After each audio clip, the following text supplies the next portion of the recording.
If you think Trump's plan to take over DC's police department is about catching crime, it's not. This is about stoking white fear, making black people seem dangerous. The Trump administration wasted no time, less than half a day before posting photos of black men they've arrested on the official White House social media pages. It's a calculated move to stigmatize black people, especially black men, as criminal thugs to be feared. There is not even a single white man that they have arrested and posted on the social media page, y'all. Here's the truth. Violent crime in DC is at a 20-year low. It's dropped since 2023 and 2024. White folks will think this is solely about distracting from the Epstein files, but the harm this stigmatization will have on our communities will be widely felt for black people. They've been running this playbook on Latinos since Trump took office. Now they're turning it on black communities. An anti-black, anti-brown campaign dressed up as fighting crime. This is even worse than when the Clintons labeled black youth in our communities as super predators, because MAGA is creating the image of what a super predator looks like. Black people with children in DC, watch them.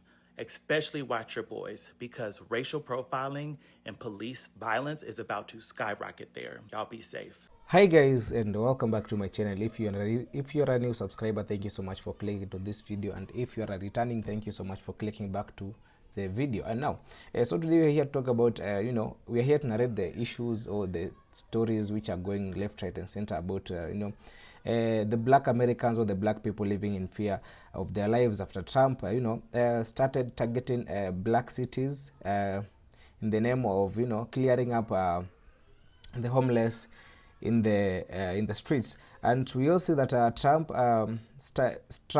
has ordered the National Guard, and he has deployed the National Guard to go and clean up the streets most over Washington DC. That's where he has started from, saying that Washington DC is less safer compared to Baghdad. Can you even imagine a president himself saying something like that? And now people are here putting out different reviews on what Trump implemented, and after Trump deploying the National Guard. We see that after Trump deployed the National Guard, people were raising different opinions on the decision Trump made, because we also that yes, there are the homeless people in the streets, but he could have chosen another or a different way to to deal with the people in the streets and make the street more safer for the people and for the visitors and for the tourists from different people who are coming to visit Washington DC.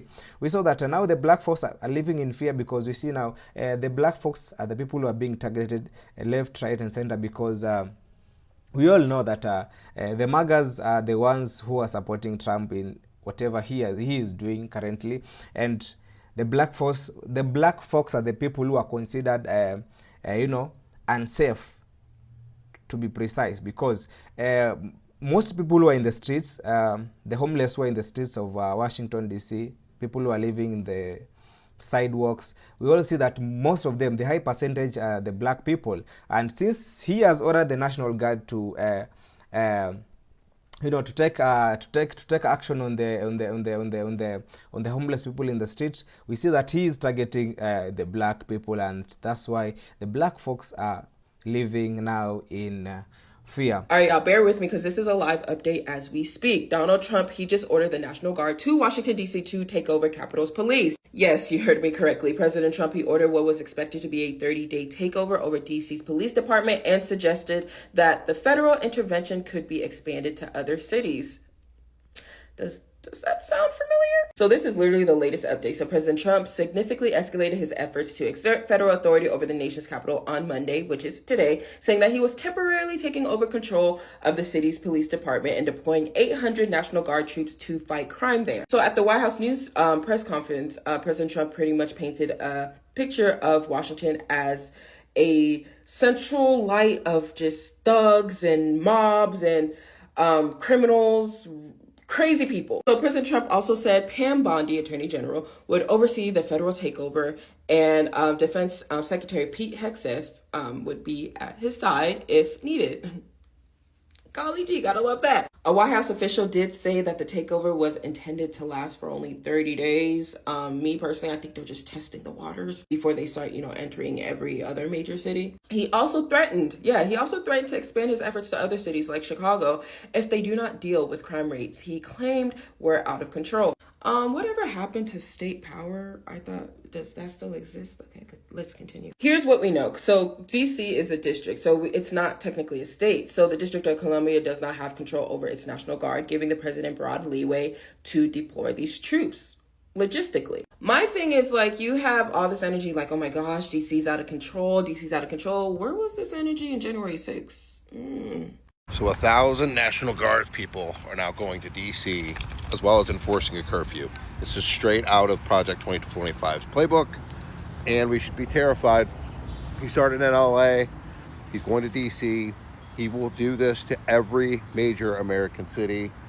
Wake the fuck up. And I find it funny that all of a sudden Trump can deploy the National Guard in DC. Where the fuck was that on January 6th? Where the fuck was that on January 6th? How far does Trump have to take this for y'all to realize this is 1930s Germany? How far does he have to take this for y'all to realize this is 1940s Italy? This is Mussolini. This is fascism at its highest. It's so infuriating that y'all are not seeing it. And we told y'all not to vote for him. And now that we told y'all this over and over and over and over again, we the ones that have to deal with the consequences. DC, Maryland, Virginia, the DMV, people who work in the city. They're federalizing DC police. They're sending the National Guard. They're deploying the National Guard. DC isn't even top 10 in crimes in the country. The 10th most dangerous city in America is in Colorado. There's no National Guard going to Colorado. I mean, how far does he have to take this? There's no freedom of press. He's deploying the National Guard. He's attacking the homeless and the children in DC. He's comparing DC to Bogota, Colombia. Does he just wake up and just spew out nonsense and then just deploy things? And who the... Oh my God. The amount of power and the amount of unconstitutional things that he's been able to do, it hasn't even been a year. It's barely been 6 months. I don't know, y'all.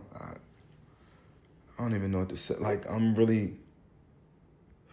Let me save you some time and tell you exactly what to expect in the near future. Now that Trump has announced his plans to actually bring in the National Guard and start cleaning up our cities, including but not limited to Washington, D.C., Baltimore, and Chicago, and other Democrat-run blue cities, what the left is going to do is accuse him, of course, of racism, but do so a little bit differently than they have before.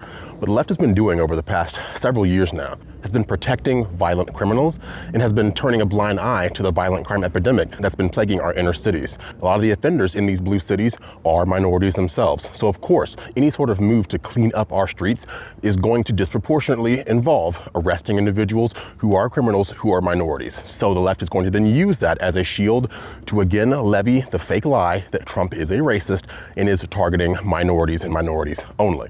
This is what they're going to do to him now. They're going to accuse him and anyone who supports this effort of being racist because they're the first ones who have been doing things and going so far as to say that, oh, security camera footage is showing disproportionately that minorities commit crimes. Let's just take away the security cameras then. These are the lengths they're going to go to protect their own because the left has become the party of lawlessness and the party of crime. They're going to continue to levy these same attacks. It's not going to work. They don't learn from their mistakes because this is the same attack they've been using for the last 10 years now. And if anything, they have seen more and more minorities turn towards Trump, not away from Trump, because they see it for what it is. Minorities, they don't want to see their communities overrun by many of their own people who are committing atrocities against their own people. So they're going to stand up for what is right and for a restoration of law and order. So expect that to happen in the very near future. Don't be surprised when it does. And don't be surprised when Democrats lose more support because they continue to use these same arguments, the same lies over and over again. And that is the definition of insanity. Those are my thoughts, and I'm hopeful you agree. He hates black people. He hates black people. He said terrible, dangerous cities like Oakland, Baltimore, D.C., because they're majority black population cities. He hated black people when he took out 4 full-page ads in New York newspapers calling for the Central Park Five to be executed. Innocent black children. He hated black people when he picked Haitian immigrants to bully because he knew dumbass white-skinned Latinos like me would fucking fall for that shit. He hates black people. He fucking hates black people. I don't know how much clearer he can get. We also see that the arrests which have been done by the by the National Guard so far, we see that most of the people who have been arrested, they are the black people, because they are being considered they're being considered unsafe for the people, and they are the only one who are being arrested currently. And people are saying, if he was there, if he deployed the National Guard to take out the homeless from the streets, why are they being seen arresting the black and not the white people? People are asking so many questions according to whatever is being done by the National Guards. Thank you so much for clicking to this video. Kindly consider subscribing, commenting and sharing, and I'll appreciate so much for your concern. Thank you so much.